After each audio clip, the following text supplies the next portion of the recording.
41 question में आपका doubt है, quartile deviation of the daily wages of 7 persons given below. ये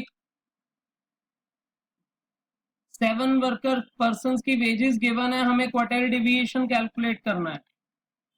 first of all arrange the data in ascending order, then find Q1 Q3 minus Q1 upon 2 is quartile deviation.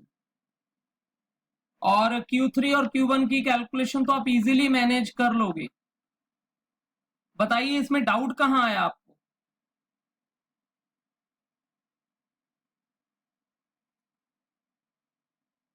Sir answer नहीं match हो रहा था मेरा। 7, 10, 12, 15, 17, 19, 25 देखना मैंने arrange ठीक किया है। 3, 3, 6, 1, 7 नंबर। Yes sir. एनीवन किसी ने Q1 अगर सॉल्व किया है तो बताओ Q1 कितना आया?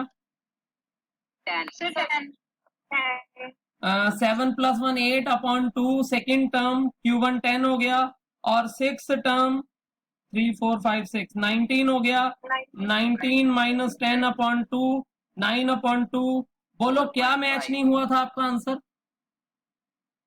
ओके सर, मेरा Q3 गलत था। ठीक है सर। ठीक है, और कोई डाउट? एक इलस्ट्रेशन थी 23। इलस्ट्रेशन 23, हाँ जी पूछिए, इसमें क्या डाउट है आपको 23 इलस्ट्रेशन में?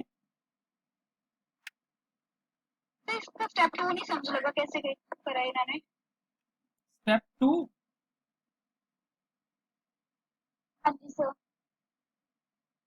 यहाँ कुछ डेटा गिवन है और आपको mean deviation about median solve करना है। तो फर्स्ट ऑफ ऑल आप मीडियन सॉल्व करेंगे तो उसने CF अपॉन ये लीजिए, ये मीडियन का कैलकुलेशन। किसी को मीडियन में डाउट तो नहीं? No sir. अब स्टेप 2 होता है एक्स की हर एक वैल्यू में से, मतलब मिड वैल्यू में से मीडियन माइनस करो। एक्स माइनस मीडियन, यहां टिक लगा रहा हूं मैं, चेक करो जरा। और ये जो एक्स माइनस मीडियन की मॉड्यूलर वैल्यू पॉजिटिव वैल्यूज आई हैं, इसको एफ से मल्टीप्लाई करो, इसको एफ से मल्टीप्लाई करो। करो check. X minus median modular value को एफ से मल्टीप्लाई किया, फिर उसका सम आ गया 405। तो फॉर्मूला है sum of f into x minus median upon sum of f. ये आ गया मीन डेविएशन। अगर आपसे कॉफिशिएंट पूछा है तो मीन डेविएशन का जो भी आंसर आया, डिवाइड जहां से सॉल्व किया था, जैसे मीडियन से किया तो डिवाइड मीडियन इंटू 100, परसेंटेज में आ गया। किस स्टेप में प्रॉब्लम है? सर आ रहा है। हाँ जी सर आ रहा है अब आंसर। सर बस ये नहीं समझ लग रहा था कैसे करना है इसको। क्लियर है। चलिए और कोई डाउट बोलिए। सर 50 क्वेश्चन एक बार 50 55 55 बैक क्वेश्चन। हाँ जी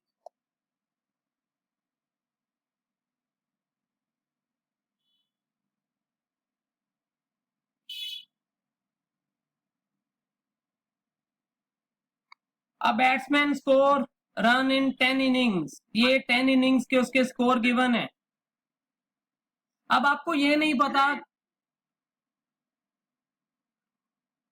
मेरा आंसर जो है ना मैंने मीडियम से किया वो 8.6 आ रहा है।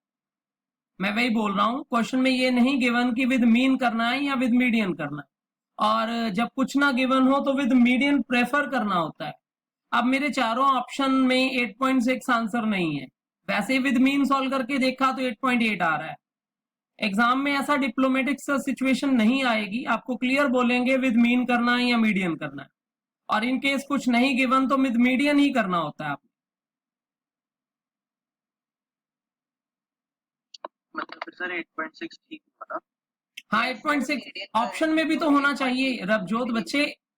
आपके लिए आपकी पूरी दुनिया क्या है, जो 4 ऑप्शंस हैं, अगर चारों ऑप्शन में 8.6 नहीं है तो आपकी मजबूरी है कि आपको किसी अल्टरनेट में करना ही पड़ेगा उस क्वेश्चन को सॉल्व। फिर सर आप मतलब फिर से मीन से सॉल्व करेंगे, हम देख सकते मतलब ऐसे लॉजिक लगा सकते हैं पास भी 8.8 नहीं, सॉल्व करना पड़ेगा, लॉजिक नहीं लगा सकते। लॉजिक एक्सेप्ट हर किस केस में नहीं सेटिस्फाई हो पाएगा। ठीक है सर। एक्चुअली जो 2 स्टेप कैलकुलेशंस होती है ना, उनमें सॉल्व करना ही पड़ता है, उसमें शॉर्टकट्स काम आते हैं। ये 2 स्टेप कैलकुलेशन है, पहले मीन किया, फिर मीन से डेविएशन लिए, फिर अगले स्टेप में जाके आंसर आया हमारा। मीन में अगर कहीं भी वेरिएशन आ जाए, मीन की बजाय मीडियन ले लो, तो आपके वहां आंसर में बड़ा वेरिएशन हो सकता है, छोटा जरूरी नहीं कि छोटा सा वेरिएशन ही होगा। सर वही था क्योंकि ना इसमें कैलकुलेशन ज्यादा है ना कंपैरेटिव। हाँ बिल्कुल ठीक है, कैलकुलेशन ज्यादा है, मैंने इसी चीज को बोला exam point of view. Exam point of view ये क्वेश्चन ऐसे आएगा नहीं। यहाँ तो बल्क क्वेश्चन बने होते हैं, तो कई अच्छे और कई बेकार क्वेश्चन भी होते हैं, तो इसे मैं एक अच्छी कैटेगरी का क्वेश्चन नहीं काउंट करता। नेक्स्ट डाउट बोलिए, और क्या है? सर अगर कुछ इवन ना हो, किससे निकालना है तो मीडियन से निकालेंगे ना। हाँ जी, मीडियन से निकालेंगे। और कोई डाउट? सर जैसे 49th क्वेश्चन में दिया हुआ है quartile deviation is equal to probable error of standard deviation, sir इसमें प्रोबेबल एरर मतलब क्या है इसका? There is no such relation. Probable error अगले चैप्टर में पढ़ोगे जब आप कोरिलेशन करोगे, तो यहाँ कोई रिलेशन नहीं है, the statement is false. Okay sir.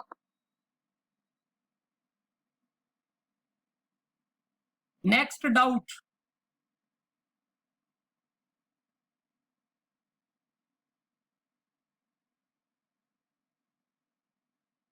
कोई डाउट है तो बोलो। No sir. किसी का भी कोई डाउट नहीं है? No sir.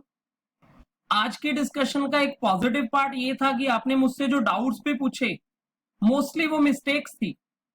और अगर बच्चों के डाउट्स कम हो और डाउट सिर्फ वो हो जो एक्चुअली क्वेश्चन की ही मिस्टेक है, तो हम कह सकते हैं कि आपकी अंडरस्टैंडिंग अच्छी हो गई है।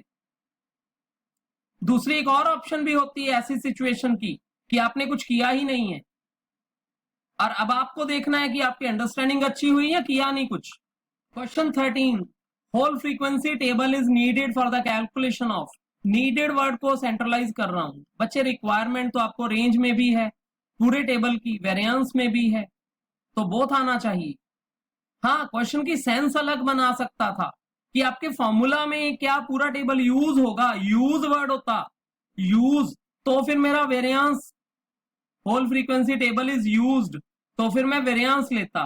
बट नीडेड में आ रहा हूं तो मैं बोथ ले रहा हूं।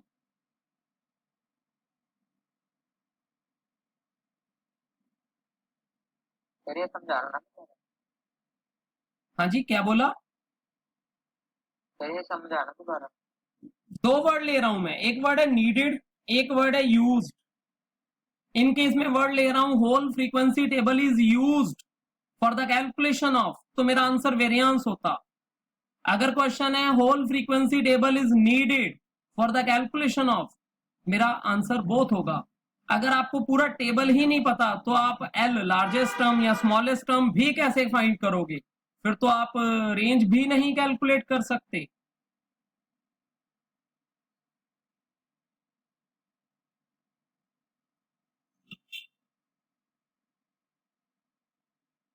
सर रेंज में तो क्लास इंटरवल थी। बच्चे, रेंज कैलकुलेट करना, you need largest term and smallest term. Largest term and smallest term are traced from the frequency distribution.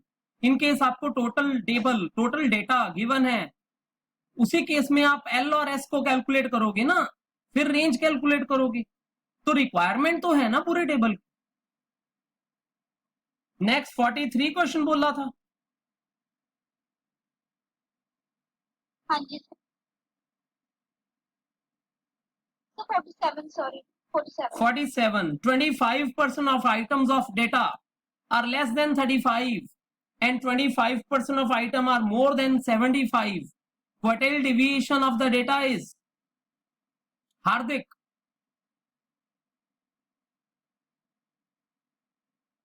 Hardik Jain, mic on करो।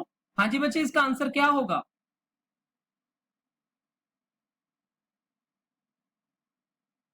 सर 42nd का। 47th।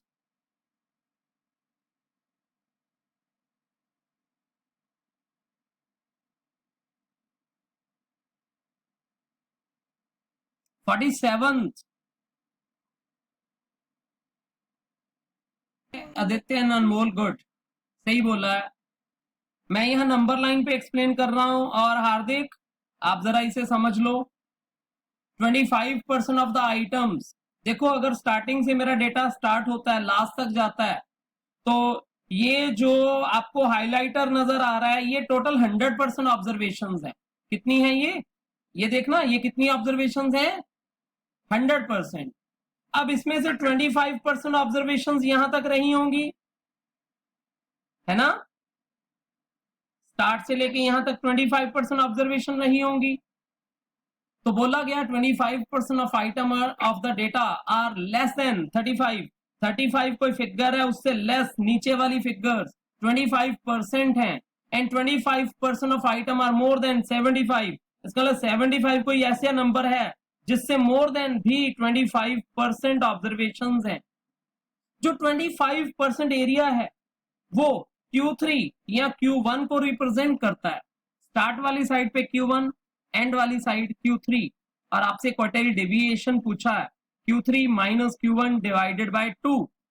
तो हार्दिक क्वार्टाइल डेविएशन क्या हो जाएगा? 25 माइनस 25 अपॉन 2। बोलो जल्दी, ठीक और गलत? हार्दिक सर 20 हो जाएगा। कैसे हो गया 20?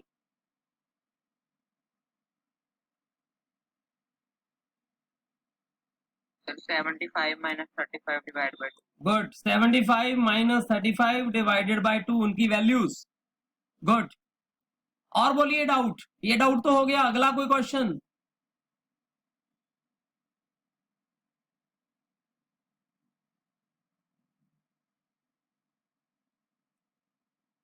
और कोई डाउट नहीं है?